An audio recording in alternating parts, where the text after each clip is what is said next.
Temporaryong siradaan ang Cebu South Bus Terminal sa Bispiras ug sa katumanan mismo sa Sinulog Festival 2026. Sa iranta ang detalye sa report ni Alan Domingo. Kung kaniadto sa adlaw sa Sinulog siradaan ang Cebu South Bus Terminal, karon apil na ang Bispiras diin sugod sa Enero 17 hangtod sa Enero 18 tak-upan ang terminal. Kini tungod kay apil sa mga gian sa Solemn Foot Procession ang kalsada dapit sa terminal. Ang mga pasahero gikan sa Bagatan didto na ihunong sa South Road Properties kun SRP.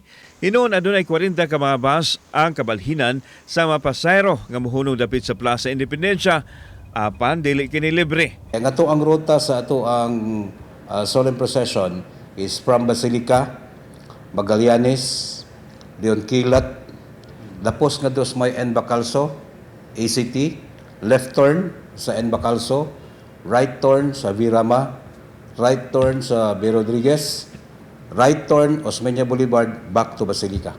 Samtang iawhag sa LGU ang mga tao nga mosalmon sa siyam ka adlaw nga Novena Mass nga dili lang magdala og sakyanan.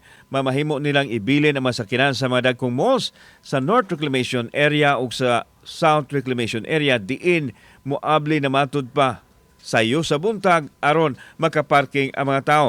Adunay mga bus nga kasakyan sa mga dibuto apan dili gihapon libre kay magpliti man sila.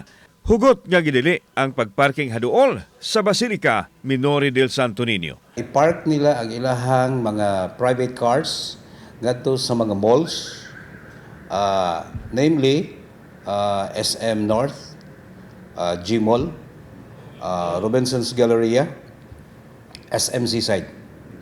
Then dunay mga buses nga mukuha nila dito ug ihatod sila diri haduol sa Basilica.